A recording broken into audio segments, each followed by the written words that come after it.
तो जब आर्टिकल 370 हटा तो स्पेशल प्रिविलेजेस और राजेंद्र कोड वगैरह सब हट गया। तो अगर आपने रेड लाइट जंप भी कर दी, यू ब्रोकन द लॉ। जो लोकल पब्लिक, उनको भड़काता कौन था? आईएसआई की फंडिंग आती थी, उस पार से बंदे आते थे जो हुर्रियत कॉन्फ्रेंस के सो कॉल्ड पॉलिटिशियन और मेंबर होते थे।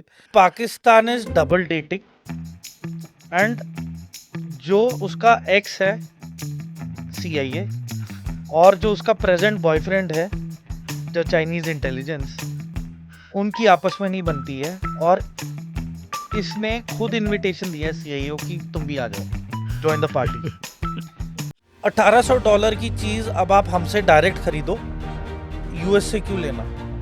क्योंकि वो तो मतलब 300-400% प्रॉफिट ज़्यादा कमा रहा है। जो चाइना पाकिस्तान इकोनॉमिक कॉरिडोर है उसको फैसिलिटेट किया जाए। पर आप देखें, सबसे फनी चीज़ ये है कि सीपेक का प्रोजेक्ट तो आपने डिक्लेयर कर दिया, पर आप वहाँ बलूचिस्तान की आम जनता को ही एम्प्लॉय नहीं कर रहे हो। 99% कॉन्फ्लिक्ट जोन्स जो बनी है वो या तो तेल को लेके है, और अब जैसे कि आ रहा है रेयर अर्थ मेटल्स को लेके हो गए। The Chinese have been banned from European space agency and American space agencies because of IPR theft.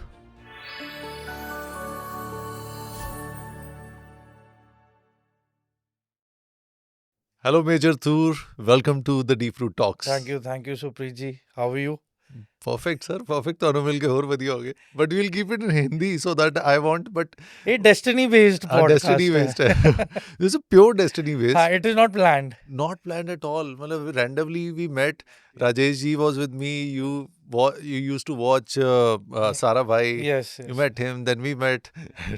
And this is you live in the same city, या but you meet like this. I don't socialize, number one, and that day, as you would have noticed, I was with my family itself, जी जी जी. so I don't go out otherwise. And बस ठीक है, I have a very quiet and a very focused, laser focused life. I don't have much of a social circle, so life is more streamlined, more goal oriented. नहीं, पर आपकी life बहुत decorated है. हाँ, At it's a mixed bag. a very young age, you have been decorated multiple times और आपने कई ऐसी चीज़ें की हैं जो वेलर को लेके एक वो है कि किसी को भी अगर करेज लेनी हो तो आपकी स्टोरी एक बारी पढ़ ले तो वो करेज आ जाती है. Yes. तो ये you always wanted to become an army officer because you're a fourth generation obviously, so वो भी था एक, या फिर I think when you are born and brought up in a Fauji family, so you are already half Fauji because uh, you are acquainted with the olive green. मतलब थानू एक you are baptized in that environment जहाँ पे आपने सुबह दोपहर शाम, है ना, every 24/7 you are seeing the olive green all around. all around. सो माहौल भी वैसा है, शेड्यूल भी वैसा है, वे ऑफ लिविंग भी वैसा है ना, उठना बैठना चलना, है ना, एंड बेयरिंग जो होती है ना, योर फिजिकल बेयरिंग। Yes. तो when you see people all around in that aura ना, तो वो पॉजिटिविटी इट स्प्रेड्स। जैसे नेगेटिविटी स्प्रेड होती है, पॉजिटिविटी भी स्प्रेड होती है। Yes, yes, yes. So I think I was exposed to more positivity of the military aura and military life और environment, तो वो मुझे काफ़ी सूट किया। And at a very early age, I am the only child, so मुझे hostel भेज दिया गया था। तो वैल्यू फॉर पेरेंट्स रिलेटिव्स ज़्यादा हो गया ना, nothing was taken for granted कि हाँ ठीक है तो ठीक है। दैट एटीट्यूड और not, I valued everyone for their existence and their presence, है ना, we should thank God. And I mean my father used to show me many movies, and my father used to prepare for an exam called Part D. तो उसमें ना मेरे father का campaign was the Italian campaign. So मुझे I remember it so distinctively well because मैं campaign नहीं बोल पाता था. I used to say campaign. So campaign के spelling CAMPAIGN. So campaign को I used to always say कि campaign. So my mom used to always keep correcting me. It's campaign. It's not campaign. Silent alphabets की कई बार समझ नहीं आती नहीं थे। आती. कई बार तो आज आज भी नहीं समझ आती, कई ऐसे नए नए, एक तो वर्ड्स भी चेंज होते रहते हैं तो वो I भी। think हाँ we are the millennials. हाँ हाँ। तो I think सबसे ज़्यादा I think we have done specialization in adaptability. This is a new term. हाँ, तो जो हमारी स्पेशलाइजेशन स्किल है in adaptability is been the utmost, because I think 80s की शुरुआत के दौर में हमने पहले तो टीवी नहीं थे, जी then black and white TV आए, फिर कलर टीवी आए, फिर 93 में या 94 में सेलरॉन कंप्यूटर्स आ गए. और टीवी एक ही होता था पूरे घर पे। हाँ, टीवी एक ही होता था एंड इसी बहाने you know that social interaction was a lot. हाँ माहौल भी अच्छा था एंड आई मीन अगर किसी के मतलब ऐसे प्लान बनते थे कि स्टार प्लस पे अगर विकी द रोबोट आ रहा है तो आज हमने इसके घर पे देखना है. And it use to be in rotation, अलग अलग घर पे ना, अलग अलग लोगों के पास. फिर निटेंडो गेम होती थी हमारे पास टीवी वाली. वो एक स्मॉल वंडर करके आता था। हाँ, स्मॉल वंडर. यस हाँ, विकी द रोबोट. हाँ. यस यस, तो it was a cult I think during that. हाँ, उस time it was something new, you know, we were getting I think introduce to western culture and concepts. हाँ तो Star Plus use to be pure English हाँ हाँ with western serials. Like I remember जब हम छोटे थे तो हम वो देखते थे रिमिंगटन स्टील, पियर्स ब्रॉसनन का जो यस यस। सोप होता था हाँ हाँ एज अ डिटेक्टिव. हाँ and next when I grew big enough I saw him as the James Bond. And तो ऐसे, तो that is the time that we belong to. और हम अगर 90s में और डेल्व करें, क्योंकि डीप रूट तो बहुत बातों में होगी, पर ये 90s की बात छिड़ी है तो वी कैन रिलेट। हाँ 90s was a time when industrial revolution अभी शुरू हुआ था और टेक्नोलॉजी आनी हल्की हल्की शुरू हुई थी। मतलब वो जो कहते हैं ना Y2K से पहले वाला, कि Y2K was a hype. Year 2000. Yes, pop culture आना शुरू हुआ तो हम थोड़े से हैपनिंग होने, जैसे डांस है, डांस भी अब वो थोड़ा पार्टी डांस शुरू हो गया कि उस हिसाब से होता है। एंड इट एक एक तरह से इंट्रोडक्शन हो गई थी हमारी वेस्टर्न कल्चर को लेके, थोड़ा सा इन अ गुड वे। बट उसके बाद जो हुआ है, और आज की डेट में जो हम कह सकते हैं गदर हो गया, गदर हो गया, खिचड़ी बन गई है. एक्सप्लोड हो चुकी है चीजें। And people who have not seen the 90s consciously, मतलब कि एक जैसे होता है ना कि एक जैसे इफ यू आर 4 और 5 और 4-5 के बाद ही आपकी एक मेमोरी बनती है, तो वो लोग इमेजिन भी नहीं कर सकते कि 90s में क्या चीज़ें हुई थी और वो ट्रांजिशन कैसा हुआ था। तो कुछ ऐसे pointers which you notice that वो एक एडवांटेज है मिलेनियल्स के लिए। सुप्रीत, लाइक हम उस टाइम से हैं जहाँ पे माइकल एंजेलो के आर्ट के ऊपर बताया जाता था, हिज स्कल्पटर, शेक्सपियर के novels. Every artist had a upside. अब we being millennials, I am totally against contemporary art. कि आपने छींटे मार दिए रंग के अलग अलग, उसके साथ कोई लीपा पोती कर दी, you hang it on the wall, it doesn't have head और टेल और logic, it has nothing. It is just a visual and a visual with no outcome. तो मैं उस आर्ट का क्या करूं? वो कंफ्यूज ज़्यादा कर देता है। Confusing, you are blank. I just keep looking and I keep looking at the person who is explaining contemporary art. कि देखिए ये नया तरीका है ना, कुछ छींटे मार दिए है ना कैनवस के ऊपर, उस पे कुछ और लीपा पोती कर दी, ये कर दिया, वो कर दिया, कहता देखें ये बना दिया. And I am actually surprised कि how can you do such marketing. Day before yesterday, my daughter was asking, she's 10, कि what is contemporary art? मेरे को समझ ही नहीं आया क्या समझाऊं। Yeah, there's no definition to it. What do we say?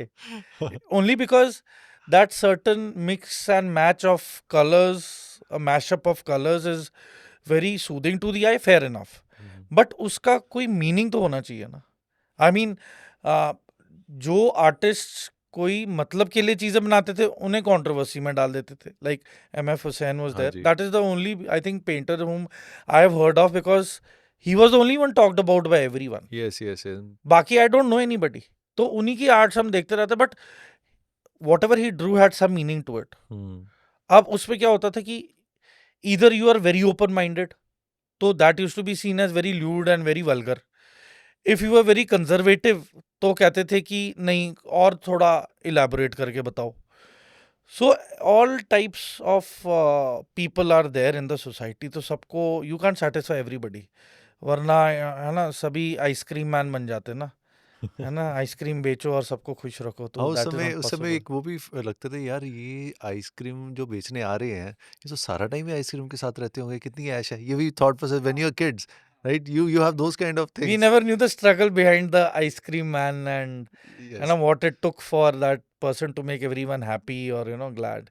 Exactly. So बहुत सारी हमने देखी है. I mean, I've seen times where only Ambassador, Fiat Padmini, NE 118, but and then one of the luxury cars was Tata Estate yes, and Tata Sierra. Tata Sierra. That's it. और एक Maruti esteem होती थी. हाँ, सीएलओ वगैरह भी बाद में आई थी। CLO तो डेवू की साउथ कोरियन के मच लेटर. हाँ जी, बट ये 6 गाड़ियां मैंने देखी हैं, हाँ हाँ, इंक्लूडिंग जो जापानीज वाली मारुति 800, मारुति 800। जिसके बोनेट पे वर्टिकल वो बटन लगा हाँ जी। रहता था to open the bonnet.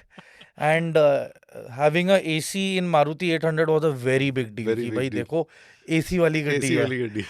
And there were two versions of Marutis. एक इंडियन वर्जन था जिसमें डिग्गी का सिर्फ शीशा खुलता था, हाँ हाँ हाँ, the smaller one. Smaller one. And one was the Japanese version जिसमें पूरी डिग्गी खुलती थी.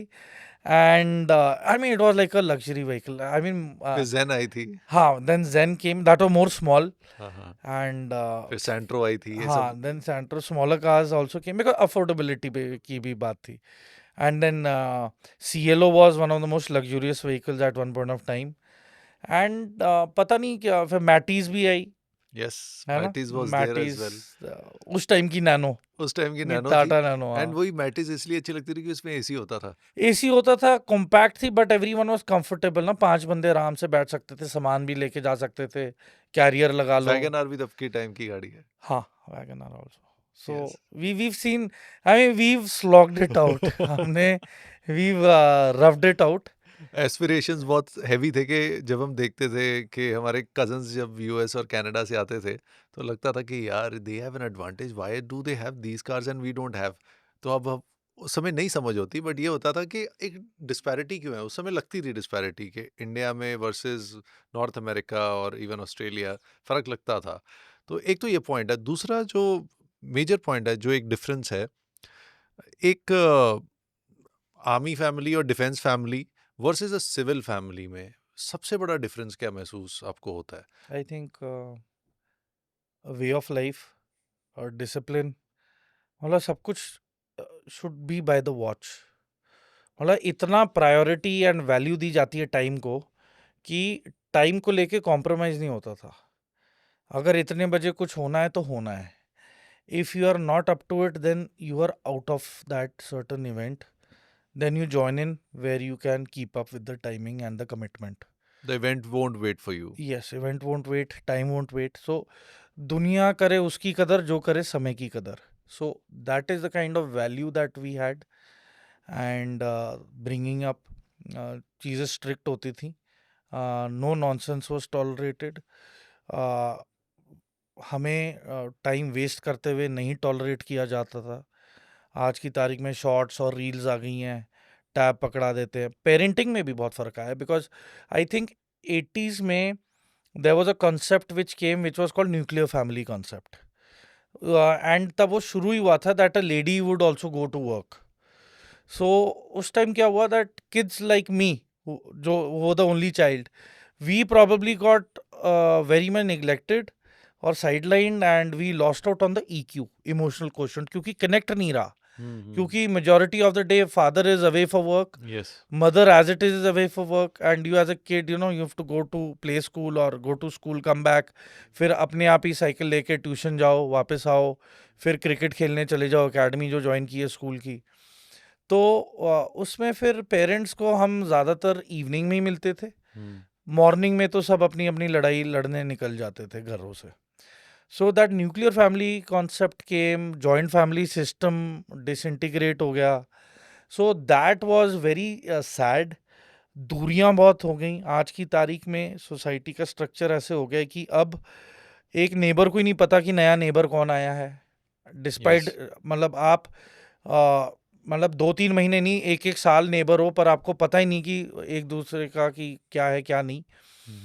तो मैं ये भी नहीं कहूँगा टू बी इंक्विजिटिव या किसी के फैमिली में इंटरफेयर करो, but as a social courtesy you should know one कि अनदर। आसपास है कौन, हाँ, रहते कौन है। हाँ, एक टाइम होता था जहाँ पे कि neighbours at least once in 10 days आ जाते थे मिलने बात करने। वो सब खत्म हो गया है। आई थिंक मोबाइल फ़ोन और हम्म टेक्नोलॉजी ने हम्म दूरियां बढ़ा दी हैं। यस। लाइफ के प्रेशर्स ने और ज़्यादा अनफॉरगिविंग और रूथलेस इन्वायरमेंट क्रिएट कर दिया है। हम्म। एंड जो आइसोलेशन है ना आज की हम्म यूथ में, हम्म उसको ज़्यादा डिप्रेशन में डाल दिया है। बिकॉज उसे ईक्यू उसका डेवलप नहीं हो रहा है, इमोशनल क्वोशंट डेवलप नहीं हो रहा है उसका, क्योंकि इंटरेक्शन भी नहीं है। इंटरेक्शन ज़ीरो है। हम्म अब आप देखें, एक टाइम होता था जब आप ट्रेन में ट्रैवल कर रहे थे तो दूसरी बर्थ वाले को आप जान ही लेते थे। हम्म एंड देन आपके वैसे कनेक्शन और दोस्तियां बन जाती थी कि हम यहाँ मिले थे तो है ना, हम अगर पंजाब आ रहे हैं तो आपको मिल के जाएंगे। एक वो दौर भी था। और आज एक ऐसा दौर है कि अगर एक दूसरे के सामने आप एक ट्रेन की बर्थ में बैठे भी हैं, आपने शक्ल तक नहीं शक्ल देखनी तक नहीं। और आपने नीचे करके सिर्फ मोबाइल देखना है। एग्जैक्टली और उसमें क्या होता है कि अगर for example you are initiating a talk, अगले को लगेगा ये पता नहीं क्या चाहता है मुझसे। वो भी एक वो थॉट्स। पाइलॉन टाइप एटीट्यूड तो नहीं कि यार ये क्यों है ना इंक्विजिटिव हो रहा है, हाँ इसको क्या लेना देना। हाँ। तो that see isolation creates a false and a fake ego around you. Hmm तो जो डाउन टू अर्थ एटीट्यूड था, है ना, और लोगों को अप्रोच करना like how we met, yes. क्योंकि मुझे था कि नहीं, I have seen Rajesh ji acting and मेरे कॉलेज डेज में we seen him perform on TV. तो मेरा था कि नहीं, I have to pay my regards and gratitude to him for his hard work and that struggle and commitment he has shown all his life. Yes. तो इसलिए I made an effort कि नहीं, मैं उठ के जाऊं, मैं मिलूं और पूछूं और बात करूं। आज की generation doesn't do that. It is very reluctant और हेजिटेंट, क्योंकि उनके बिहेवियरल पैटर्न में ये चीज़ है ही नहीं, मौजूद ही नहीं है। तो I don't blame them also.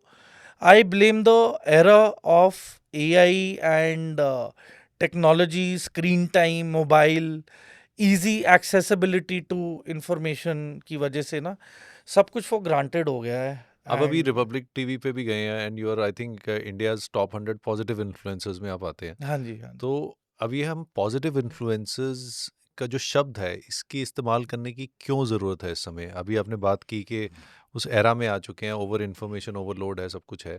So what is that reason that this term needs to be highlighted and see, मैं it is human nature.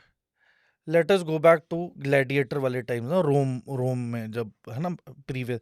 So human behaviour is at its peak in excitement when a human sees violence और action. तो I think with time, अब आज की तारीख में इतना ज्यादा वायलेंस और इतनी सारी चीजें हो गई हैं कि it is become a new norm, normal हो गया है ये। It is wrong. The kind of cases which are coming with related to atrocities against women, I mean, हद ही हो चुकी है। So it is time that the society takes a conscious call to call a spade, कि जो सही है, जो गलत है गलत है ना। एंड फिर बहुत सारी चीजें हैं।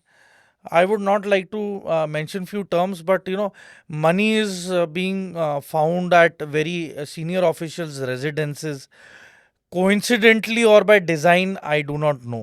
But ये चीजें ना पब्लिक का कॉन्फिडेंस शेक कर देती हैं कि, बिकॉज देखें, कहते हैं ना, slip of tongue you can never recover, slip of foot you can recover.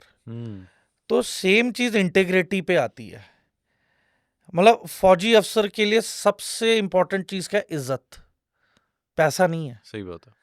तो इज्जत को कुछ हो गया तो सब खत्म है, पैसे से कुछ लेना देना नहीं है। I mean that is the value जो मैं आज के यूथ को बोलना चाहता हूं कि own your relations, own a relationship, own good relations, create good positive atmosphere। क्योंकि देखें, it is very easy to give up, number one, it is very easy to make a wrong choice। तो it is time that, देखें, I don't blame the youth, क्योंकि अब youth को, like for example, my child started his education during Covid. तो instead of opening a paper book, he opened a laptop. His classes started with VC, video conferencing. So as a nursery kid, you are introduced to a education system with electronics, पर उसका एक pattern और एक तौर और तरीका और एक टाइम टेबल मेंटेन करना चाहिए. दैट हमने किया. एंड आज की तारीख में आफ्टर 2020 और 2021 के बाद जब माहौल ठीक हुआ and covid is now gone, he is now more happy to read the paper book और उसका फील. बट इनिशियल उसे फैमिली एडजस्टमेंट को में एफर्ट करनी पड़ती है उसमें. नहीं, बट उसे इनिशियली ही felt awkward. Hmm. He was like laptop, I am used to laptop.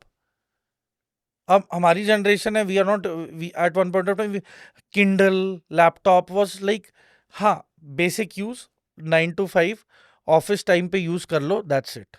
But why do you think that book पढ़नी is better than using a laptop? मतलब what is that reason? And क्योंकि जैसे take भी change हो रहा है, technology का era आ रहा है, जैसे चैट जीपीटी आ गया है, एआई इतना एडवेंट हो चुका है कि कहा जाता है कि जो हमारा 10 घंटे का काम है वो 10 मिनट में हो जाता है या आधे घंटे में हो जाता है. Damaging factor, let's see the damaging factor. Kindle में you are holding a electronic device constantly, उसमें कुछ ना कुछ रेडिएशन तो निकलेगा, हीट तो निकलेगी. What is a book got to do? हाँ, अब इन्वायरमेंट की पॉइंट ऑफ व्यू से बात करें तो यू विल से कि book consumes trees and paper is created out of that. But imagine you are promoting a non biodegradable equipment called Kindle in large numbers compared to a book which is biodegradable. है ना? अगर मैं पेड़ भी उगाऊंगा, that plastic is still causing more and permanent damage. So it's, there will be a time where World War IV will be fought with sticks and stones. कुछ बचेगा ही नहीं. Because we have come to a tipping point, graph इतना high आ चुका है that now we are in the starting phase of AI, future warfare, advanced weapon systems. अब कोई inter country की बात ही नहीं करता है. Now there are space commands. US के पास स्पेस कमांड है. Indian Triforces also have a space command where we are working closely with other organizations to have our satellites working and communicating there. But आप देखें, US has gone tenfold ahead. I mean, the technical head of the defense forces in US has said that US has the capability to manipulate space and time. I do not know what secret weapon system they have. Manipulate space and time. They can manipulate space as well as time. मतलब उस हद तक पहुंच चुके हैं. I really do not know because it is beyond the quantum of physics, or it is बहुत ज़्यादा in depth of physics. तो ऐसा लगता है कि ये जो जैसे गवर्नमेंट्स होती हैं, जितनी भी ये कह सकते हैं पावरफुल गवर्नमेंट्स, ये सीक्रेटली भी अपने साइंटिफिक प्रोजेक्ट्स चला रही होती हैं जो लोगों को कहीं कहीं साल नहीं पता चलता, बट वो. But Supreet, let us not forget कि ancient sculptors और drawings and scriptures में aliens के बारे में बड़ी clearly drawings हैं. Yes. There are drawings of very pleasant and calm interaction between the human race and aliens. And फिर एक दौर आया in 1947 जब रॉसवेल का क्रैश हुआ. प्रॉब्ली उसके बाद लोगों को पता लगने लगा कि रियलिटी क्या है. And in today's times there have been whistle blowers of secret agencies of US जिसने क्लेम किया है कि yes, we have the crashed UFO spaceships in US, in Nevada. They are doing reverse engineering on it. Same is claimed by China. And there is a new classified document. And I think it is a matter of time, and every day we are getting to know that an Indian scientist just discovered life at a certain planet. with different kind of beta or gamma rays which was coming back, and radio signals have also been but received. why the government is hideous about it? क्योंकि वैसे भी I think I think I don't find any logic to why the government is holding the information back. If it is so terrifying, then you might as well prepare us for that truth rather than keep it hidden. क्योंकि कई फिल्मों में भी दिखाया जाता है, बताया No, जाता that है. is fictitious. But I'm talking about facts. हाँ Like हाँ 90% they say that alien life form exists deep within the oceans. Hmm, Then they've said that there is another whole atmosphere and environment below the Earth's crust, matlab below where we live.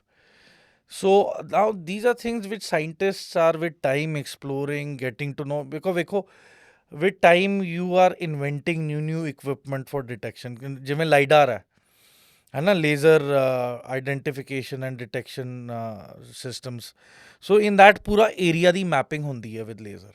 You get a 3D model. So technology is also increasing with time. Underwater warfare is changing with time. You have very sensitive and high level of sonar systems to detect submarines or any movement below the nation, or below the oceans and all. So and then you have remotely controlled submarines now, and remotely controlled submarines. remotely controlled underwater, you could say, submarines, which actually go to different depths जितने humans can't tolerate the pressure. And they are filming, and they are finding out regarding rare earth metals and where possibility of mining is, or oil rigs can be placed. तो मैं वही बता रहा हूँ कि समय के साथ everything has to go with time.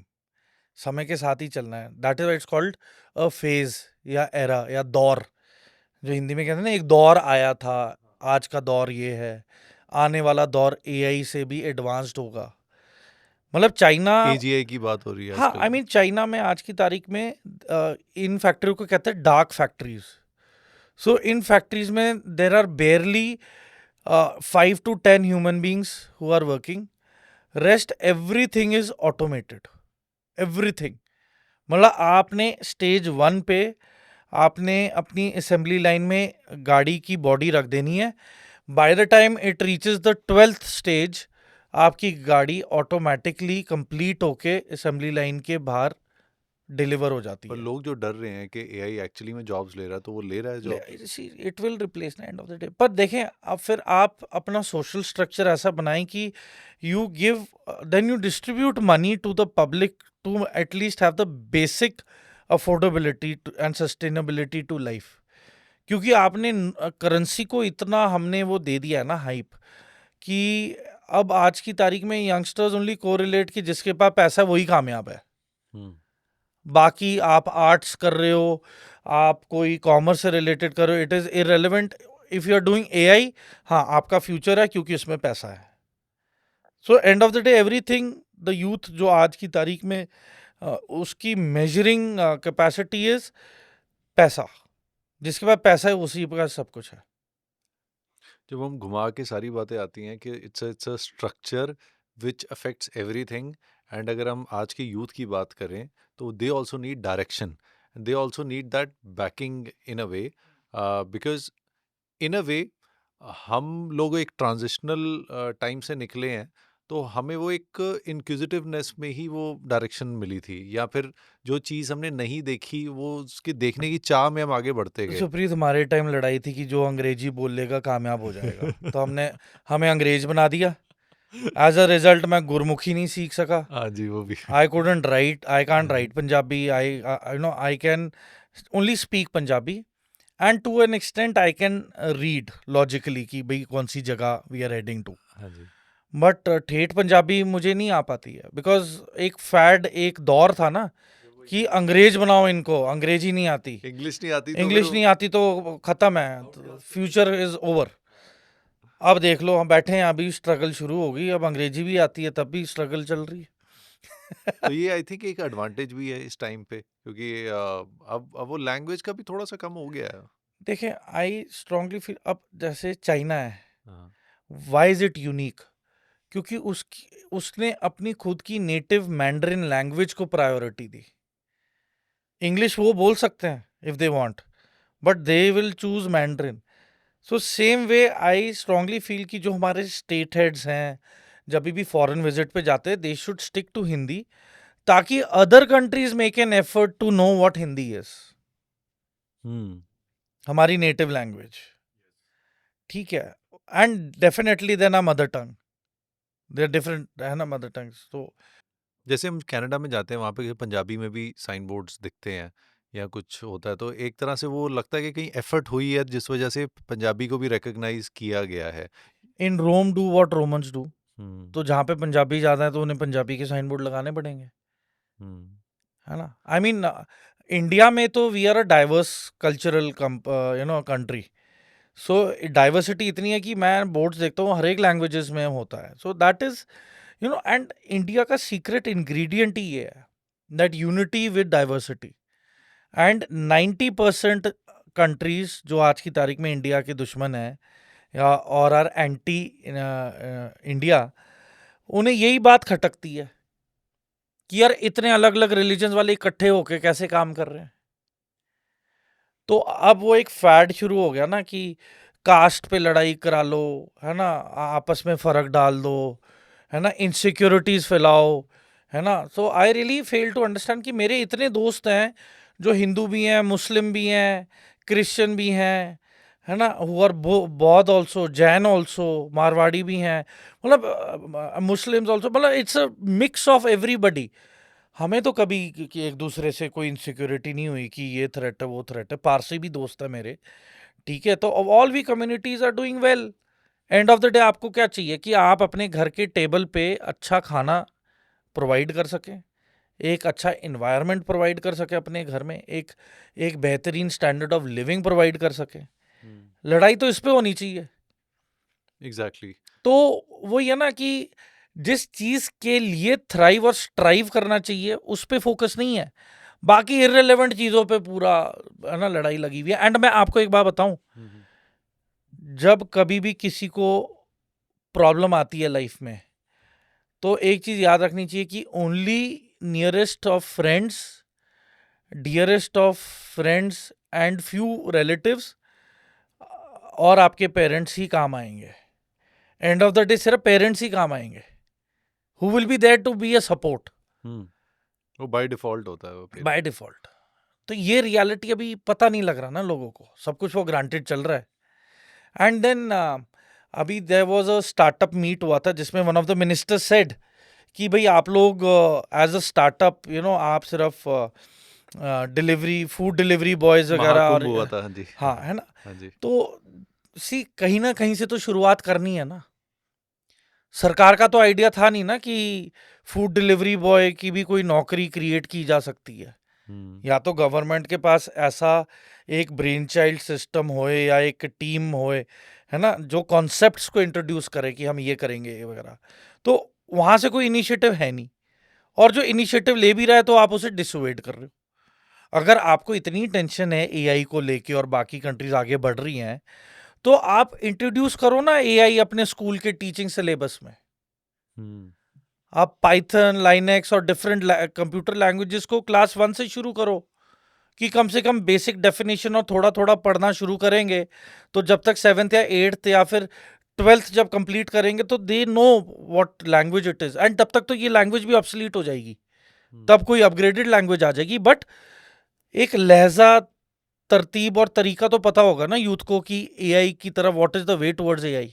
और नहीं तो क्या होता है कि आफ्टर 12th जब कॉलेज में जाना होता है तो सब फ्रेश होता है, वो जीरो से पढ़ना पड़ता अनजान है। होता है बंदा कि यार हाँ मैं करूं क्या। हाँ अगर किसी का मैथ्स है नहीं पर उसे एआई की तरफ इंक्लिनेशन है, उसकी कोई इंकरेजमेंट ही नहीं है। अगर वो चाह के भी कर सकता है, कोई है ही नहीं उसे बोलने वाला, तो बोलेगा यार चलो जैसे चल रहा है चलने दो। जितनी तेज़ी से टाइम चेंज हो रहा है, आई ऑल्सो पर्सनली फील कि हर एक साल आपके जो करिकुलम होता है एकेडमिया को हर साल अपने करिकुलम को देखना चाहिए, रिविजिट करना चाहिए और उसमें चेंजेस लाने चाहिए, क्योंकि अगर हम वो नहीं लाएंगे तो हम ऑब्सोलीट हुई हुई चीज़ें बार बार पढ़ाएंगे अगली जनरेशन्स को भी, तो जिससे वो एक तरह से वो रिक्वायरमेंट के बिना भी वो पढ़ने की ज़रूरत नहीं होती, वो पढ़ी जा रहे हैं, बस हम वही रिपीट कर रहे हैं।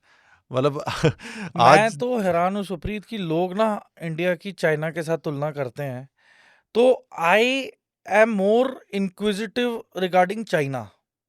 आप मैंड्रिन सीखें, चाइनीज लैंग्वेज इंट्रोड्यूस कराओ, because it is upcoming world power, तो आपकी इसके साथ इंटरेक्शन होने वाली है।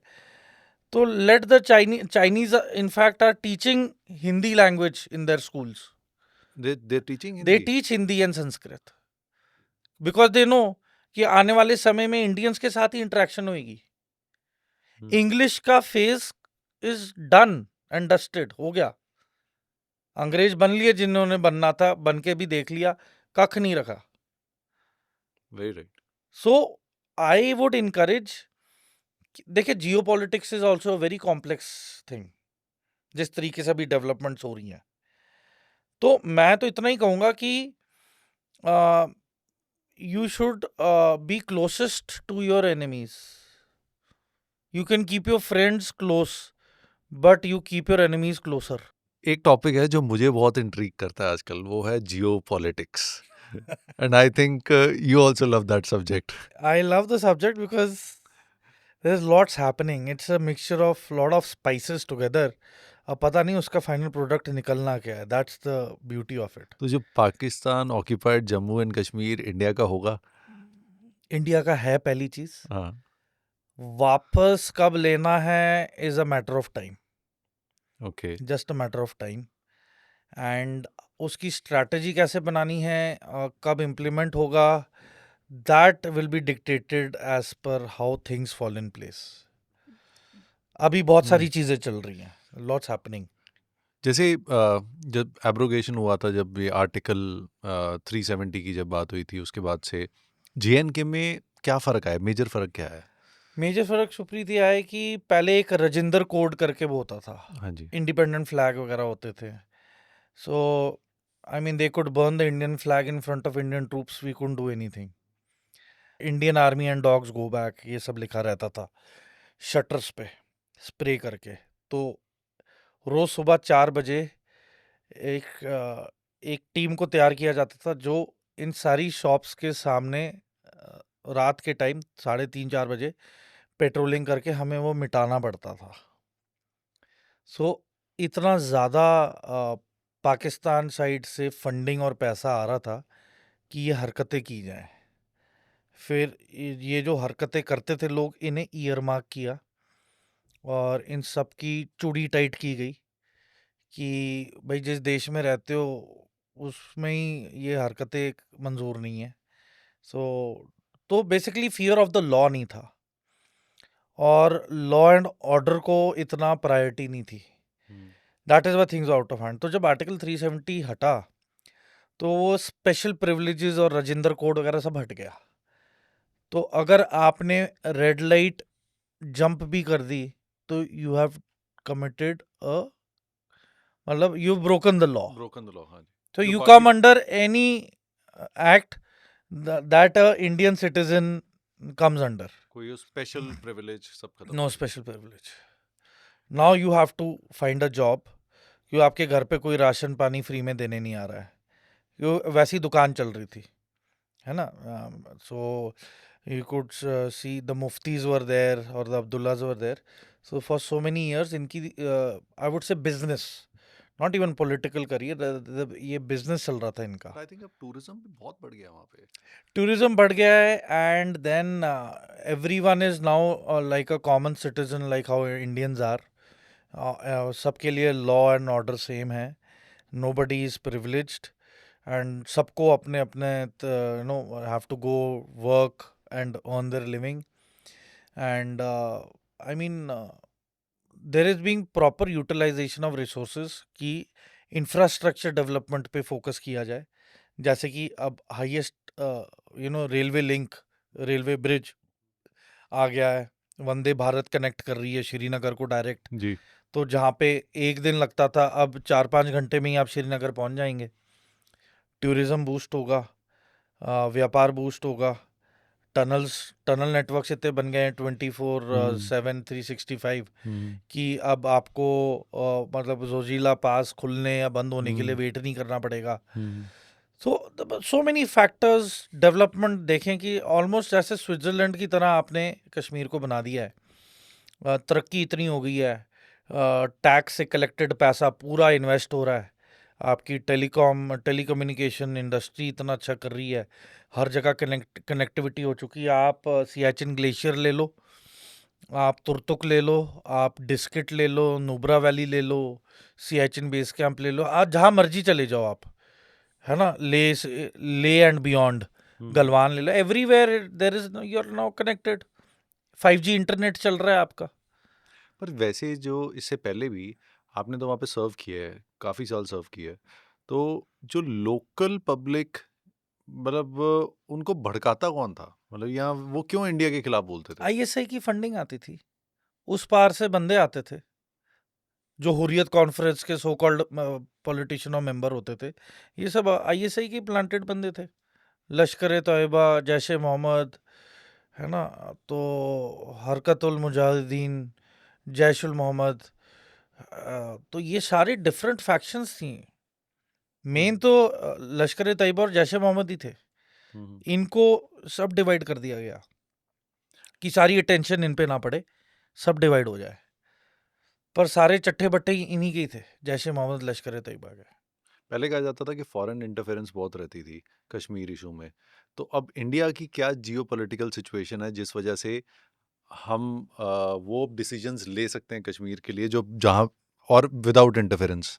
डिसीजंस पहले भी लिए जाते थे, अब क्या है कि जो अभी डेमोक्रेटिकली जो हेल्ड इलेक्शंस हुई, उसमें जम्मू कश्मीर की पब्लिक ने बड़ी क्लियरली अपने लीडर्स चुने हैं, पीसफुली सब कुछ चला है, एंड एवरीबडी हैज, मतलब सब ने डेवलपमेंट को प्रेफरेंस दी है ओवर वेपन्स एंड टेररिज्म।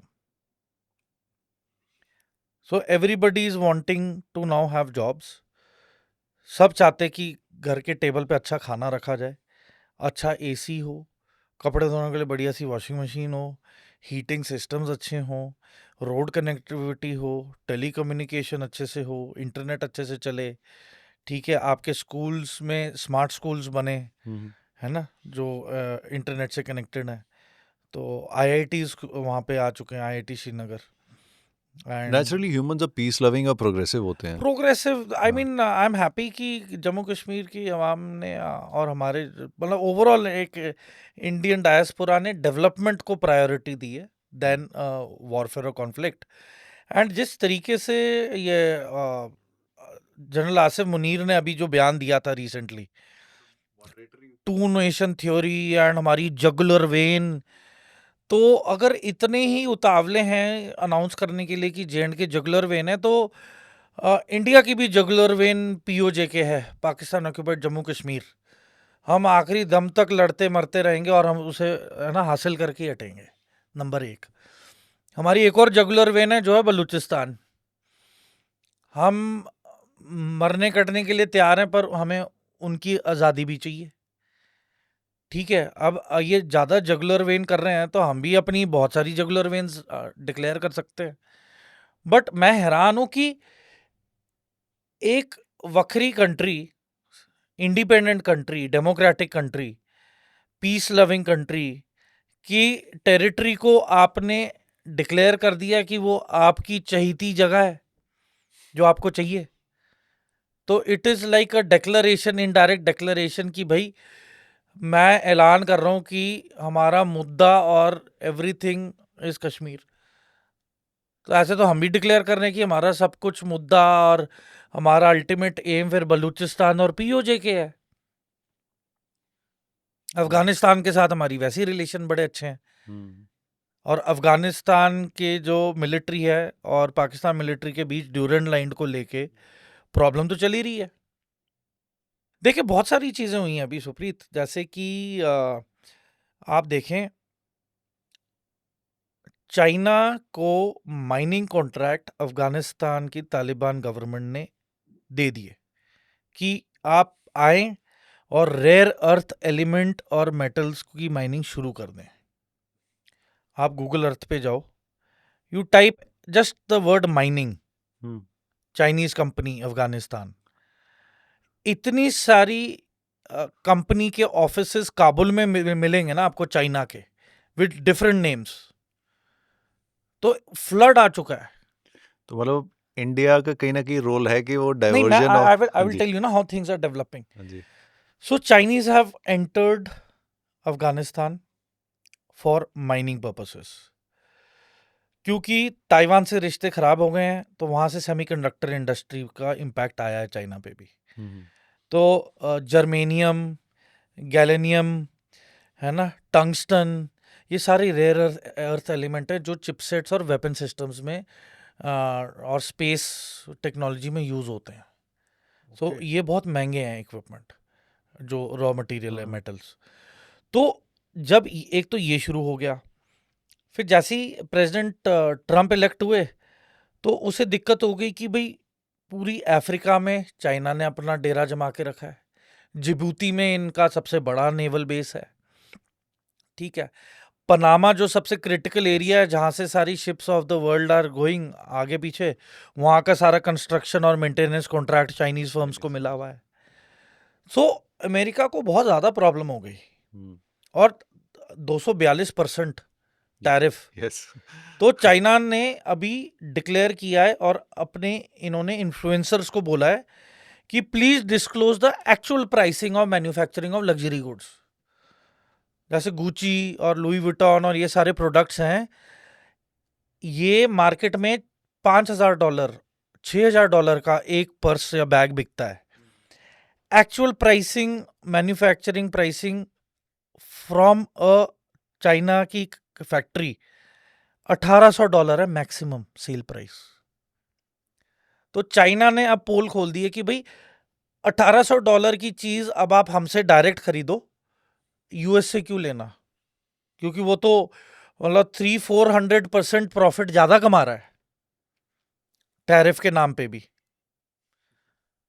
तो पूरा टैरिफ वॉर शुरू हो चुका है। हाँ, टैरिफ वॉर शुरू हो चुका है। तो चाइना विल डंप सारी electronics with best technology with Chinese local names to the whole of the world, including luxury तो आइटम्स। इसमें इंडिया को एडवांटेज फायदा ही है। फायदा है। जो चीज $6,000 की है अगर मुझे $1,800 में मिल रही है, तो मैं तो बड़े रिलैक्स होके खरीद के बोलूंगा यार आई कैन अफोर्ड लग्जरी। देखो, तो अब इंडिया चाइना रिलेशंस कुछ सुधरते दिख रहे हैं। I think this is a very complex question. ये आने वाला टाइम ही बताएगा, क्योंकि देखें अभी पाकिस्तान ने डबल गेम खेली है। पाकिस्तान ने की आईएसआई के साथ मिलके इन्होंने अमेरिकन को इनवाइट किया है इन अफगानिस्तान, इन बलूचिस्तान, कि आप बलूचिस्तान आए और माइनिंग शुरू करें, हम अपने रेयर अर्थ मेटल्स को आपके लिए ओपन कर रहे हैं। क्योंकि आपने यूक्रेन से भी डील करने की कोशिश की, यूक्रेन ने मना कर दिया। मतलब यूक्रेन ने बोला हाँ ठीक है, आप हमारे रेयर अर्थ मेटल्स ले सकते हो in lieu of the weapons and money that you have given, पर वो रशिया के साथ पीस टॉक करने को तैयार नहीं, क्योंकि यूरोपियन यूनियन ने पूरा पंप दिया हुआ है जेलेंस्की को कि भाई डोंट बाउ डाउन अंडर यूएस प्रेशर, क्योंकि यूएस ने तो मतलब तुम्हें कर्जे में डाल रहा है। तो वहां पे एक स्टेलमेट आया हुआ है कि यूक्रेन और रशिया के बीच। तो प्रेसिडेंट ट्रम्प ने खुद बोला कि I will give it a pass, मतलब मैं I will let it be, I will leave it to Putin what to do with Ukraine, फिर हमें कुछ लेना देना नहीं अगर आप हमारे रखे हुए पॉइंट्स को नहीं मानते हो for peace. And end of the day ना बाप बड़ा ना बेटा, but the whole thing is that कि सबसे बड़ा रुपया। So it comes to rare earth metals. AI का दौर आ गया है, AI requires rare earth metals.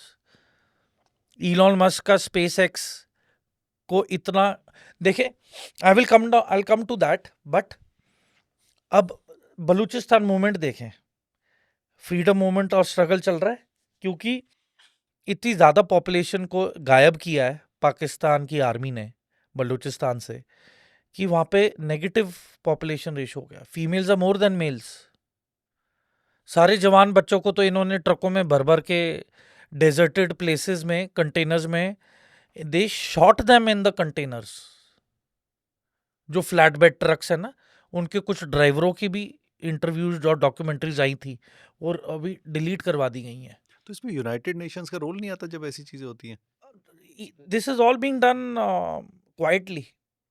ये जो एथनिक क्लेंजिंग हुआ है ना बलूचिस्तान में, जो बलोच लोगों का, ये बहुत ही क्वाइटली हुआ है.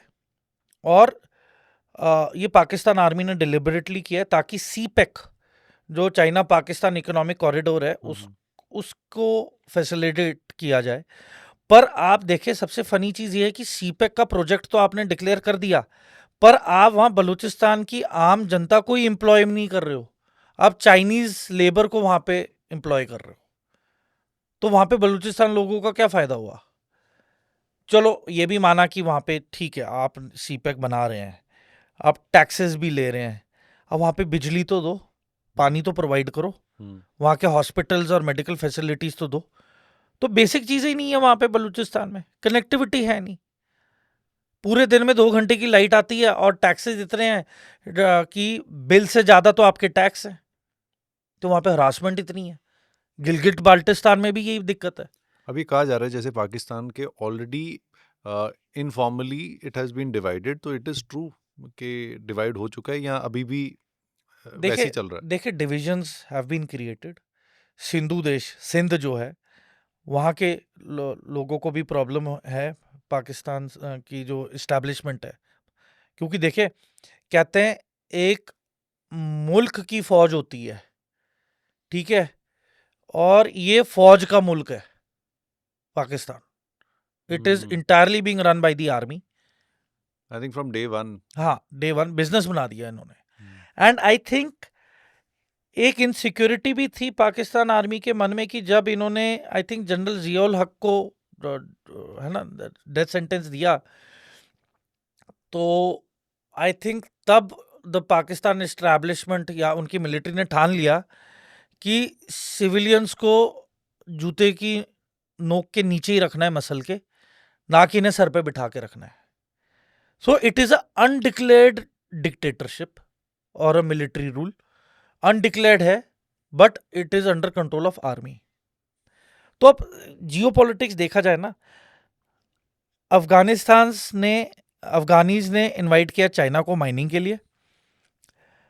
अमेरिकन ने बहुत सारा पैसा दिया अफगानिस्तान को. तो अभी क्या है कि now Afghanistan has basically, Pakistan has invited US कि भाई अगर अफगानिस्तान ने चाइना को इनवाइट किया है फॉर माइनिंग, तो you come and do mining इन बलूचिस्तान. तो अब ये बड़ा एक ऐसा मास्टर स्ट्रोक खेला है कि पहली चीज तो बलूचिस्तान मूवमेंट को ये बात इंपैक्ट करेगी कि अमेरिकन प्रेजेंस. अब मजा तब आता अगर अमेरिकन का मिलिट्री बेस पाकिस्तान के अंदर होता. अब अमेरिकन जो मिलिट्री बेस है, that is now situated in Bagram airbase. So Bagram airbase is a very old airbase. जब रशिया ने इन्वेड किया था अफगानिस्तान, तो Bagram airbase was the main base which the Russians had occupied. तो वो एक स्ट्रेटेजिकली ऐसा फ्लैट प्लेटो है, covered by different mountains very far, so that airbase is मतलब इन अ फ्लैट बेड. तो दूर से कोई थ्रेट भी आ रहा है तो आपको पता लग जाता है कि कुछ आ रहा है. तो ये एडवांटेज है बागराम एयरबेस का कि you know the imminent threat if it is approaching. तो अब क्या है कि अमेरिकन ने now they have set base in Bagram. Balochistan में माइनिंग कंपनीज आएंगी अमेरिकन की, प्राइवेट कंपनीज. अब बलूचिस्तान मूवमेंट को ये हिट किया है कि अब क्या करेंगे. बिकॉज देखें, अभी तक तो चाइनीज वर द टारगेट.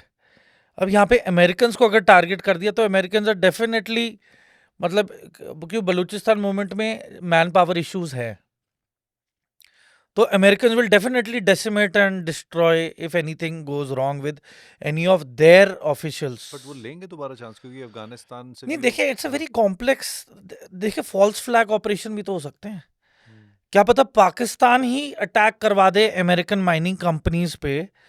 और आईएसआई ने, देखें आईएसआई ने 20 साल तो बेवकूफ बनाया. पहले तो मुजाहिदीन की मूवमेंट, ठीक है, अफगानिस्तान में जो अफगानी है उनका पूरा इन्होंने भरपूर यूज़ किया, फिर डिस्कार्ड कर दिया।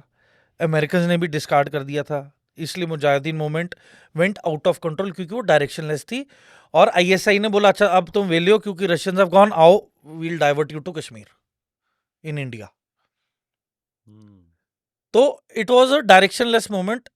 और वहां पे, और आज की तारीख में अब क्या है कि आई हैव ट्रेन्ड विद मैंने ट्रेनिंग की है अफगानिस्तान के ऑफिसर्स के साथ, एंड ईएनए के हिस्सा थे, अफगानिस्तान नेशनल आर्मी, टिल जब तालिबान आई। तो उसमें भी काफ़ी ऑफिसर्स अब तालिबान आर्मी में इंक्लूड हो गए हैं। और जो अफगानिस्तान स्पेशल फोर्सेस में थे वो काफ़ी हद तक they have settled in US and Europe and UK. तो I am in touch with them. तो देखें कि डायनामिक्स बहुत चेंज हो गए हैं।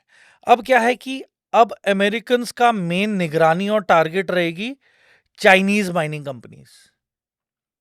तो डोंट बी सरप्राइज्ड अगर चाइनीज माइनिंग कंपनीज पे कोई इनडायरेक्ट अटैक होगा।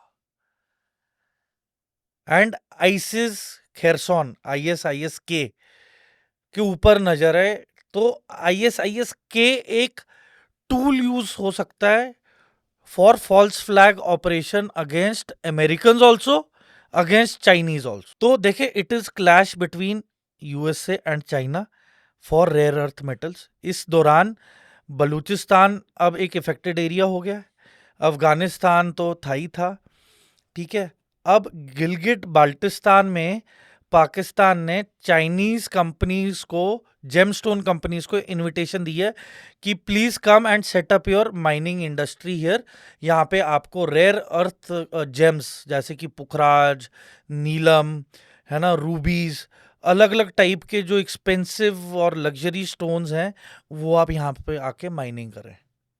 क्योंकि and of the day Pakistan ने तो अपनी डेट को रिकवर करवाना है ना।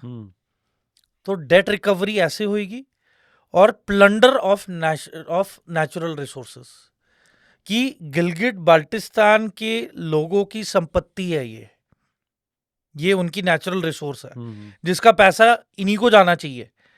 और आप देखेंगे कि चाइनीज ही लेबर होगा, चाइनीज ही कंपनी होगी, चाइनीज ही इंफ्रास्ट्रक्चर बनेगा, पर वहां पे गिलगिट और बाल्टिस्तान के कोई भी बंदे को नौकरी नहीं दी जाएगी।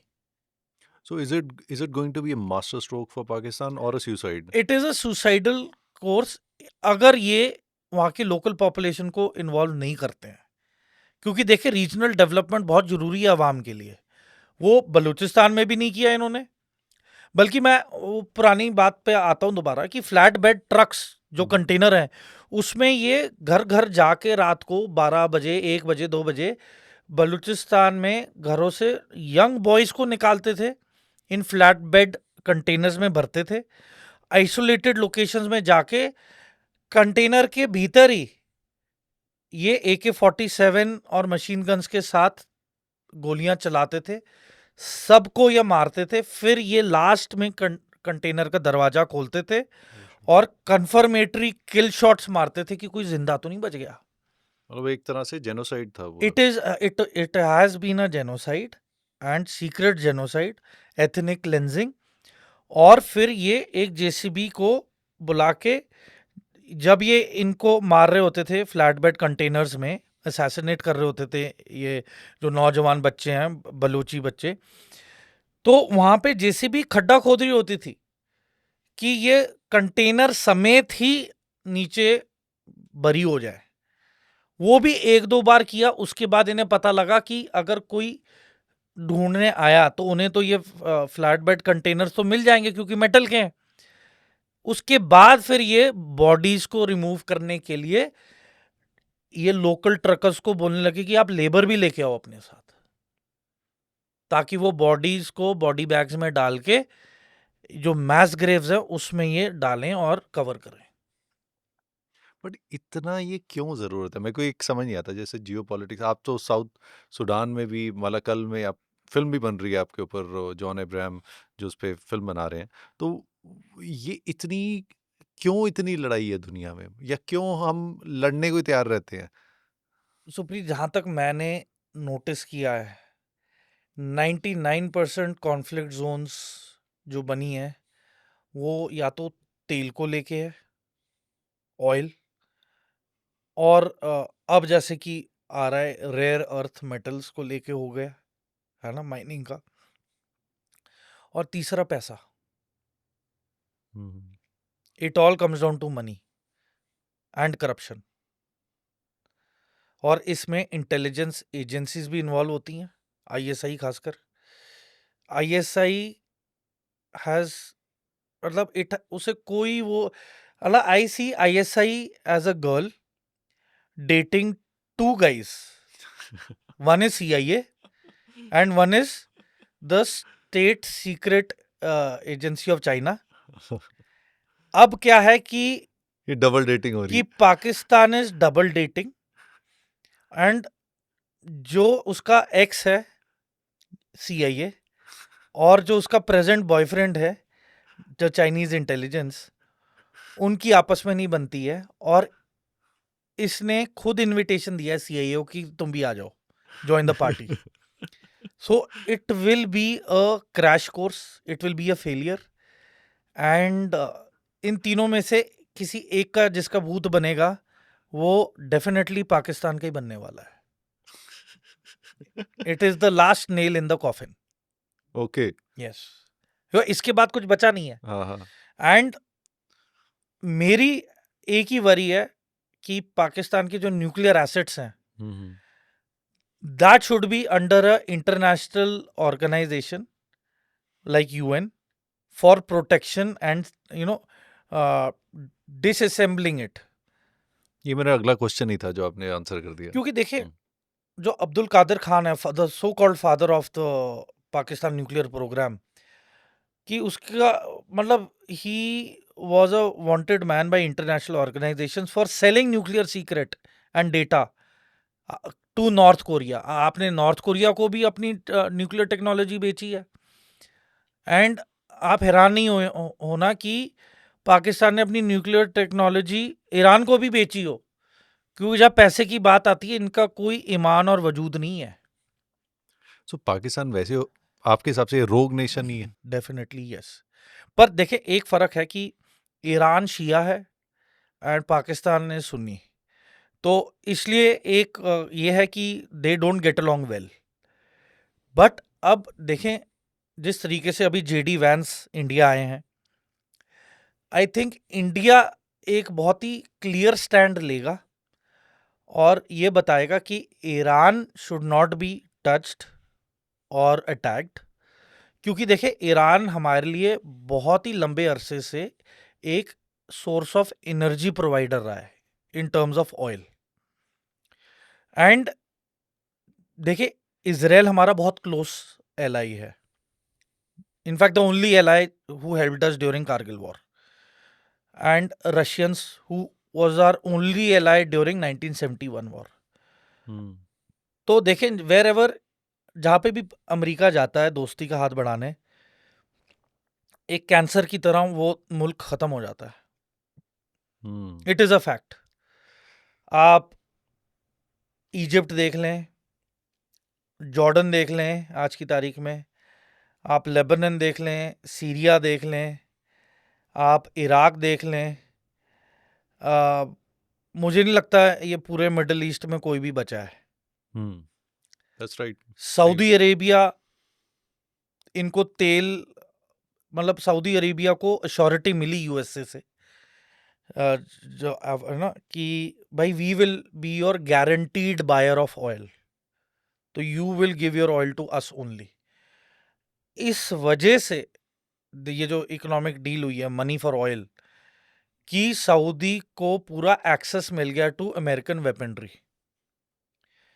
क्योंकि देखें, जिसके घर के दरवाजे सिक्योर हैं वो कंट्री पावरफुल है। हम्म, इसलिए आज की तारीख में मैक्सिमम इन्वेस्टमेंट जो हो रही है वो वेपनाइजेशन पे हो रही है, एआई पे हो रही है, एंड स्मार्ट वेपन सिस्टम्स पे हो रही है, स्पेस के वेपन सिस्टम्स को लेके हो रही है। अब इंडिया ने एंटी सैटेलाइट मिसाइल सिस्टम्स बनाए हैं, क्योंकि हम जानते हैं कि एनी कंट्री जो हमारे साथ वॉर पे जाएगी उसकी पूरी मशीनरी सैटेलाइट से चलेगी। कम्युनिकेशन। तो इसलिए इंडिया ने एंटी सैटेलाइट मिसाइल्स बनाई हैं कि if you meddle with us as a democracy, largest democracy in the world, if you act funny, we will take out your only and mainstay of the war, that is your satellites. तो जो next warfare अगर हम देखेंगे तो वो क्या होगा? वो एआई पे ही होगा, टेक्नोलॉजी पे होगा देखिए, या किस? आर्टिफिशियल इंटेलिजेंस एक जरिया है, इट इज अ स्टैंडर्डाइजेशन। उसके अंदर कॉम्प्लेक्सिटीज मैं बताता हूँ कैसे आएंगी। जैसे कि अमेरिका ने अभी 900 दिन तक एक एयरक्राफ्ट इन ऑर्बिट रखा जिसका नाम था X-37B। अब ये एक सीक्रेट एयरक्राफ्ट है जिसका लॉन्च एक छोटी सी न्यूज लाइन में आया, दैट्स इट। अब 900 दिन, मतलब 900 दिन is equal to how many years? 365 दिन। सो 365 ऑलमोस्ट वही 2.5 पौने 3 साल के आसपास हो गया। तो 3.25 साल तक X-37B का जो एयरक्राफ्ट है वो स्पेस में क्या कर रहा था? टाइम पास तो नहीं हो रहा था। एंड एकदम से न्यूज आती है कि SpaceX is building a secret weapon system for Pentagon's which deals with laser. So space में एक होता है Kessler effect. So the Kessler effect is, जो भी डेबरी है डिस्ट्रॉयड सैटेलाइट्स की या डेड सैटेलाइट्स की, वो एक मूविंग बुलेट की तरह हो जाता है। एंड इनकेस अगर वो एक्टिव सैटेलाइट्स में आके हिट करे, जो कि करती हैं, डैमेजेस होते हैं और वो डेबरी भी अलग से फैल जाता है। तो it is a multiplying effect, the Kessler effect. तो द ऑर्बिट के अराउंड जितनी भी डेड सैटेलाइट्स है वो बढ़ती रहेंगी और वो इतनी हल्की हैं कि वो ग्रेविटेशनल पुल से आ नहीं सकती हैं। So they will always remain in orbit only. तो दूसरे सैटेलाइट सिस्टम्स को भी there is a threat, but it is a threat which is beyond everyone's control. तो आपको अपनी सैटेलाइट्स पे प्रोटेक्शन और ऐसा बनाना पड़ेगा कि आने वाली कोई भी striking element of other dead satellites उसे डिस्ट्रॉय ना करे या फंक्शनिंग में इफेक्ट ना करे। तो एक तो ये हो गया। उसके बाद आप देखें कि स्टारलिंक, जिस क्वांटिटी में स्टारलिंक की सैटेलाइट्स को ऑर्बिट में छोड़ा जा रहा है, आई थिंक आने वाले टाइम में Starlink will cover even the south pole का centre portion with half a foot of visuals. इतनी एक्यूरेसी। यूक्रेन है, there is no electricity, there is no connectivity, आपके कम्युनिकेशन टावर्स डाउन हो गए हैं, आपके जनरेटर्स उड़ा दिए गए हैं, आपके पास कुछ भी नहीं है, you are cut off, but still आपको कैसे इंटरनेट चल रहा है? पावर बैंक और बैटरीज पे सब कुछ चल रहा है और स्टारलिंक से सारा कम्युनिकेशन चल रहा है। तो people like Elon Musk, they are, I think, one of the most powerful in the world right now. I think it is their team of innovators. India can also become one अगर एक common body बनाई जाए जिसके under the best brains of science and AI. क्योंकि देखिए, जो America में silicon valley है, 90% इंडियंस हैं और पीपल ऑफ इंडियन ओरिजिन। ठीक है, तो अगर एंड बैंगलोर तो हब है हमारा।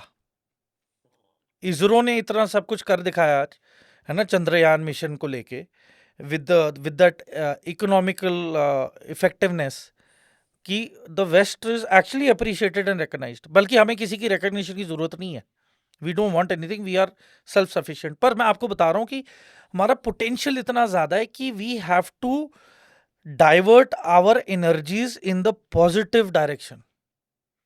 ऐसी कमिटीज बनानी पड़ेंगी, ऐसे साइंटिस्ट और बंदों की टीम इकट्ठी करनी पड़ेगी, and then we have to move ahead.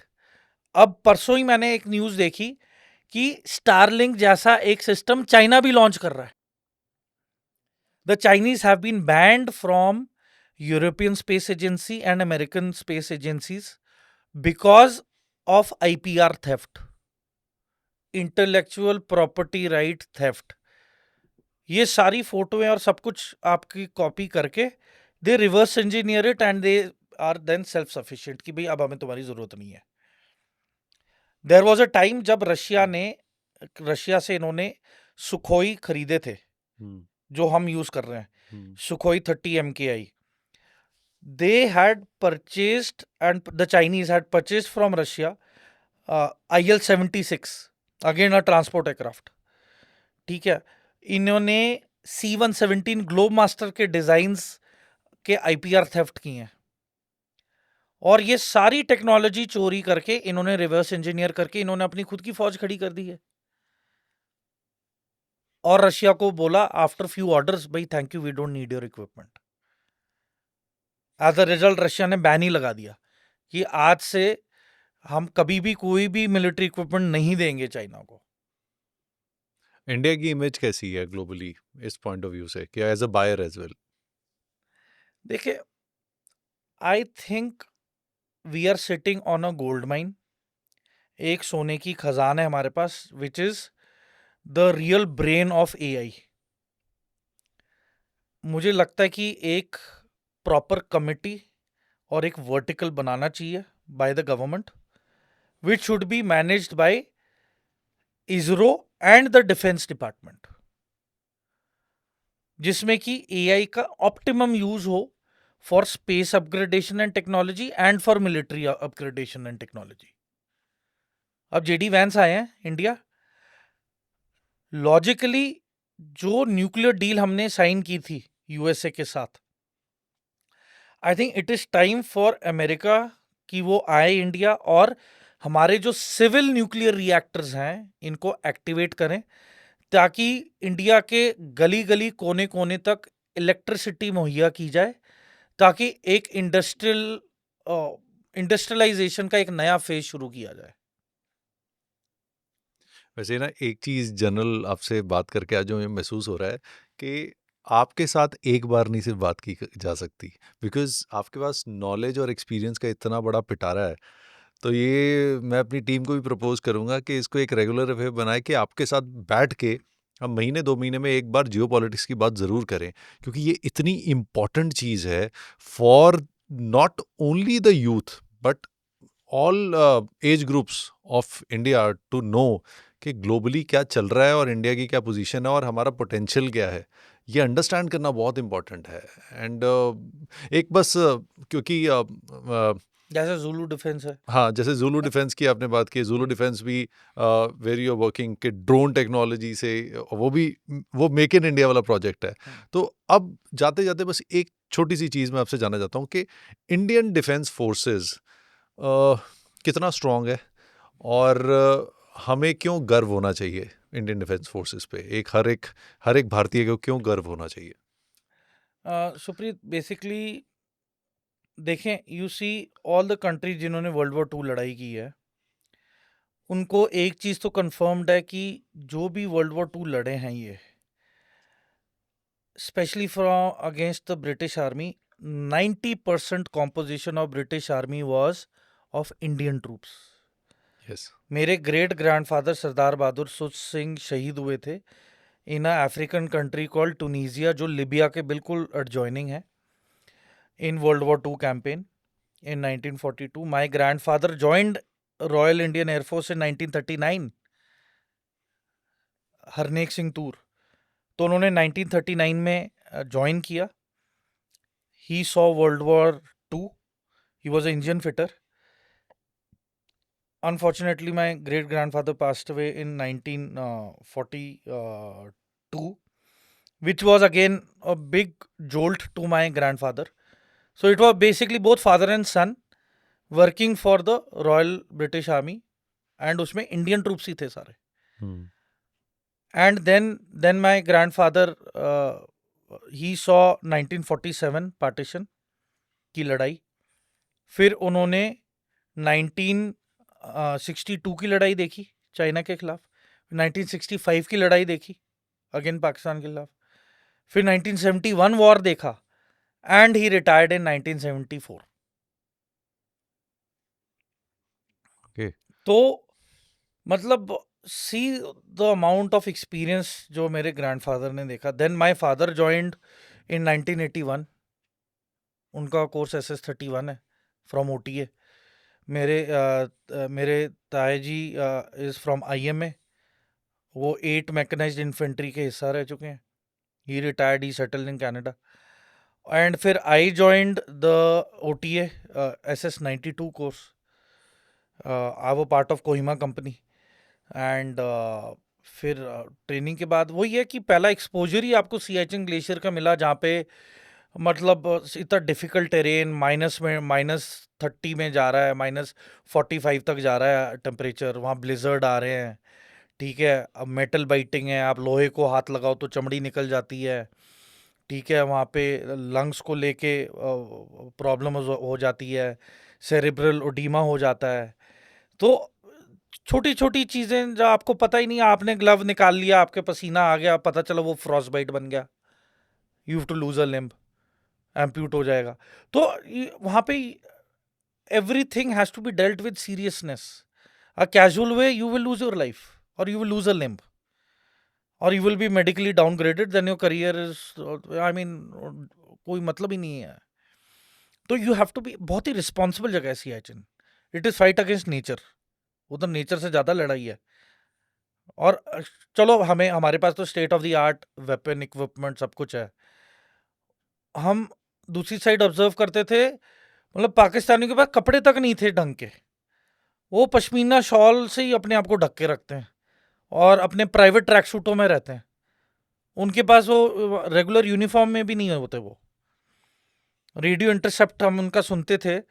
आधा टाइम तो उनका जो वारंट ऑफिसर है उनका, जेसीओ, वो यही आर्ग्यू करता रहता था कि जनाब हमारी तनख्वाहें नहीं आई टाइम पे, हमारी ईएमआई वगैरह सब हो रही है आगे पीछे। उनकी तो लड़ाई का अलग ही लेवल है कि उनके आपस में आर्ग्यूमेंट हम सुनते रहते थे। माहौल इतना खराब है वहां पे, मतलब there's so much to say. I mean, I think Indian Army has stood the test of time. वो आज की तारीख में इतनी इफेक्टिव मशीनरी है कि उस पे कोई दाग या धब्बा नहीं है। It is impeccably good, well reputed, dependable, reliable, very professional. And I think Indian army को ज्वाइन करने के लिए NCC is the best way. जो पंजाब के जो बच्चे हैं जो भी सुन रहे होंगे पॉडकास्ट, आप एनसीसी ज्वाइन करें 8वीं क्लास से, जो भी स्कूल एफिलिएटेड है या फिर कॉलेज एफिलिएटेड है, आप एनसीसी ज्वाइन करें, आप फायरिंग टीम का हिस्सा बने, है ना, अच्छे निशानेबाज बने, आप ऑब्स्टिकल्स अच्छे से क्लियर करें, क्योंकि आप आधे फौजी तो एनसीसी में ही रह के बन जाओगे। वो डिसिप्लिन आ जाता है। आज की तारीख में only Reliance and Adani are the 2 companies जो एनसीसी के स्टूडेंट्स को प्रायोरिटी देते हैं in selection criteria, in admin and security department vertical, क्योंकि उनकी honesty, sincerity, loyalty is equivalent to that of a military officer and soldier. तो वही मैं पंजाब के दर्शकों को भी बताना चाहता हूँ कि ये सबसे आसान तरीका है कि आप एनसीसी में जाओ, और उसके बाद आप कॉलेज के दौरान लास्ट ईयर ऑफ कॉलेज में आप आईएमए और ओटीए की तैयारी करो। जिसको मैथ्स आता है आप आईएमए का एग्जाम दो, जो मैथ्स में कमजोर है आप ओटीए की तैयारी करके ओटीए में जाओ। टीए में भी जा सकते हैं, बहुत तरीके। TA is ideal option. अगर ओवर एज हो गए हो तो यू गिव टीए का एग्जाम, एंड आजकल तो TA is at par with the regular army, कोई फर्क नहीं है। तो all my batchmates they are serving and they are वही सेम ही पोजीशंस हैं, सेम ही everything everything same is same. Operation, in fact बल्कि टेरिटोरियल आर्मी को तो चप्पा चप्पा पता है कि 1.5-2 किलोमीटर के बाद ये पगडंडी यहाँ से डाइवर्ट होती है इस रास्ते के लिए। मतलब दे आर सो मतलब well acquainted with the terrain, तभी territorial army is called territorial army. आप उसी इलाके में ऑपरेट करते हो for an number of years, आपको रट जाता है रास्ता कहाँ है ना क्या। और वहाँ पे तो मैंने ऐसे भी TA, I have operated with TA soldiers, उन्हें ये भी पता है कि 24-25 मिनट के बाद वहाँ पे एक पेड़ आने वाला है जहाँ पे आप नीचे उसके शैडो की मतलब वो ले सकते हो, लुफ्त उठा सकते हो। You can sit wait for a while and then you proceed ahead, क्योंकि आगे ऐसा कोई पेड़ या कोई जगह नहीं मिलेगी फॉर हार्बर, मतलब जहाँ पे आप अपना सामान रख के रेस्ट करो। तो उन्हें इतना सब पता है टेरेन के बारे में, उन्हें ये भी पता है कि किस रिज पे किस एंगल से आप उठ के देखोगे तो आप डिटेक्ट नहीं हो सकते हो। I think as a civilian हम कई बार ये भूल जाते हैं कि हम ये जो बात भी कर रहे हैं अभी, या इतनी लिबर्टी के साथ डेमोक्रेटिकली जी रहे हैं, it is because of the officers और जवान्स जो बॉर्डर पे खड़े हैं, या बॉर्डर पे चाहे एयरफोर्स हो, चाहे समुद्र में हो, या बॉर्डर पे हो, लैंड पे हो, अगर वो वहाँ पे ना हो तो हम ऐसे नहीं जी सकते। एक एक तो ये भी है, इट इज अ फैक्ट। हाँ हाँ। बट अब एक और सुप्रीत बहुत ही डिस्टर्बिंग ट्रेंड शुरू हो गया है कि conflict with the military officials, hmm. जैसे कि कर्नल बाट का केस जी हुआ। जी जी जी। So colonel Bath's case was very unfortunate, it should not have happened. ठीक है, एंड फिर अभी कर्नाटका में परसों हुआ, जी, एक विंग कमांडर है उसके, है ना, उनकी आपने वाइफ। उस स्टोरी भी शेयर की है व्हाट्सएप पे, मैंने हाँ, तो देखा था। हाँ उनकी जी। वाइफ के साथ बदतमीजी हुई है, तो ही विल डेफिनेटली अब उस विंग कमांडर के ऊपर मर्डर चार्ज लगाया है। And where is that wing commander was the one जिससे पहले वो, मतलब टू व्हीलर वाले ने चाबियों के साथ स्टैबिंग की है। यहाँ पे लगा, इस साइड लगा, गर्दन में लगा, he was bleeding profusely, and उसने अपनी वाइफ को प्रोटेक्ट करने के लिए उससे भिड़ा। एंड जो जो लोग लड़ाई रोक रहे थे वो उल्टा विंग कमांडर के हाथ पैर पकड़ रहे थे। अब देखें कि it is the utmost priority कि एक फौजी एक लेडी की रिस्पेक्ट को सेफगार्ड करे और प्रोटेक्ट करे। If you are not worthy enough to protect your own lady, then it is not worthy of somebody protecting the nation. Then तो ये, एंड देखें, ओवरऑल मशीनरी को पता होना चाहिए, विच एवर डिपार्टमेंट और whichever uniform you wear, कि you know कि army is always to be seen in the highest of regards. क्योंकि देखें, मैं मतलब our is one army which is apolitical, zero interference, we go as per orders. और बाकी देशों में देख लो आर्मी का एटीट्यूड क्या है, हम्म। मतलब रातों रात सिविलियंस को गायब करते हैं, कोई political there interference is no बहुत है क्वेश्चन कि क्या बाहर। कर रहे हो क्या नहीं। हम्म। तो आई थिंक कि इंट्रोस्पेक्ट करना चाहिए, due regard should be given to all defence personnel and their families, क्योंकि फैमिली का ज्यादा सैक्रिफाइस होता है।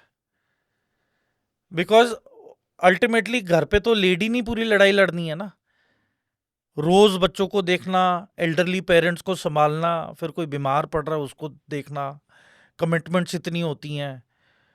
तो मैन ऑफ द हाउस तो एक फौजी की तो लेडी है, और वो मैन ऑफ द नेशन है, उसने देश को संभालना है, देश को प्रोटेक्ट करना है। तो प्रेशर्स बहुत होते हैं एक डिफेंस फैमिली के ऊपर, उम्मीदें बहुत होती हैं। तो ये पब्लिक को पता होना चाहिए। एंड आजकल ये बहुत ज़्यादा हो गया है कि लैंग्वेज इशू हो गया, रीजनल इशू हो गया, है ना, ये इस रीजन का है, इसे ये वाली लैंग्वेज आनी चाहिए, वो नहीं होना चाहिए। तो दुश्मन तो चाहता है उस पार बैठे कि ये हो, और ये हो रहा है। तो हमें दुश्मन का पैटर्न समझना पड़ेगा कि वो हमें भिड़ाने की कोशिश कर रहा है। एंड इट इज, कहते हैं ना, the enemy in front of us is not a very big threat compare to the enemy within. Hmm. कहते हैं ना, keep your friends close but enemy closer. तो ये बहुत सारी चीजें, ये सब, देर इज, इन सब बातों के पीछे ना मतलब है। हमारे बुजुर्गों ने, पूर्वजों ने ऐसी ये सेइंग्स ऐसे नहीं आई हैं, ये they have come with experience and time tested, ये यस। फ्रेजेस हैं, हम्म। इनके पीछे मतलब है। तो अभी भी मैं आप सबको एक ही चीज अपील करूंगा कि जब दुश्मन आएगा ना, तो ये नहीं पूछने वाला है कि आप हिंदू, मुस्लिम, सिख, ईसाई हो। तो मैं एक ही चीज रिक्वेस्ट करूंगा आज की यूथ को, कि एक चीज आप हमेशा याद रखना, कि जैसे ही आप अभी मेरा मैसेज सुन रहे हो, अभी इसी वक्त पाकिस्तान की फौज और चाइना की फौज अभी स्ट्रैटेजी और रणनीति और प्लानिंग बना रही है कि इंडियंस को कैसे मारना है। और जब लड़ाई लगेगी, वो ये नहीं देखने वाले कि आप हिंदू, मुस्लिम, सिख, ईसाई, बौद्ध, जैन, क्या कास्ट है, कुछ नहीं देखने वाले। वो एक ही चीज़ देखेंगे कि आप हिंदुस्तानी हो और आपको टर्मिनेट करना है। तो मैं एक ही चीज़ बोलना चाहूँगा और अपील करना चाहूँगा कि अभी भी वक्त है, इकट्ठे हो जाओ। यूनिटी स्ट्रेंथ, और यही हमारा सीक्रेट वेपन और इंग्रेडिएंट है। और इकट्ठे होने पे ही we will become a world power, super power. और मुझे पूरा यकीन और भरोसा है कि जो आप मेरी ये बात सुन रहे हो, आप इस पे अमल करेंगे, एक दूसरे की इज्जत करेंगे और एक दूसरे को एक्सेप्ट करेंगे, और हम इकट्ठे एक टीम की तरह, एक हिंदुस्तानी की तरह हम आगे आने वाले सभी चैलेंजेस और दुश्मनों का सामना करेंगे और उसमें भी हम विजय हासिल करेंगे। जय हिंद। क्या बात है, हम सब एक है, हम सब हिंदुस्तानी है। बिल्कुल बिल्कुल। Thank you so much for gracing your time, thank you, major thank you, Toor. Thank you Supreet ji. No, आपने it's been a opportunity pleasure. दी। It's been a pleasure and very enlightening and बहुत information मुझे भी मिली है. I am sure that everybody is going to relish this and we'll keep you having on our show. And जाते जाते एक जानना चाहेंगे आपको सुप्रीत सिंह शो पे आके कैसा लगा? आई फेल्ट, आई मीन, ये एक ऐसा पॉडकास्ट है जो आई थिंक डेस्टिन्ड था। ये कुदरत का ही एक वो प्लानिंग थी कि हाउ वी मेट।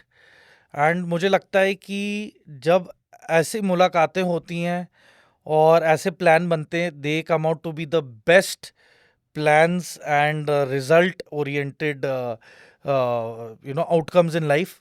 तो मुझे लगता है कि इस पॉडकास्ट को लेके द सुप्रीत शो में बहुत ज़्यादा, I am sure it is going to get lot of good views. और मैं इनकरेज करूँगा कि ऐसे प्लेटफॉर्म्स और उभर के आएँ आपके थ्रू, एंड हम पंजाब के यूथ को और ओवरऑल इंडियन डायस्पोरा और ऑडियंस को हम अपने आइडियाज़ टेबल पे रखें। और मैं चाहूँगा कि आप इन पॉडकास्ट के जरिए पॉजिटिविटी को ग्रैब करें और अडेप्ट करें, क्योंकि देखें आज की टाइम में पॉजिटिविटी की बहुत रिक्वायरमेंट है। Yes. इसलिए रिपब्लिक टीवी ने बोला है कि it is time for positive influencers. तो आपको पॉजिटिव इन्फ्लुएंस करना है, ना कि नेगेटिव। और पेरेंट्स को जाते जाते एक रिक्वेस्ट करूंगा कि प्लीज़ अपने बच्चों का स्क्रीन टाइम लिमिट करें, रिस्ट्रिक्ट करें। उन्हें एकेडमी, समर, अभी गर्मियों का सीज़न आ रहा है, समर कैंप्स में इनको ज्वाइन करवाएं। चाहे फुटबॉल, हॉकी, क्रिकेट, है ना, कोई भी स्पोर्ट्स होए, वो ज्वाइन करवाएं। और स्क्रीन टाइम से प्लीज़ परहेज़ करें। और आप एक बार ये ट्राई करके देखें, आप देखेंगे कि घर का माहौल भी अच्छा होगा, आपकी आपसी इंटरेक्शन भी अच्छी होगी और आइसोलेशन से भी मुक्ति होगी। So thank you so much. जय हिंद। जय हिंद।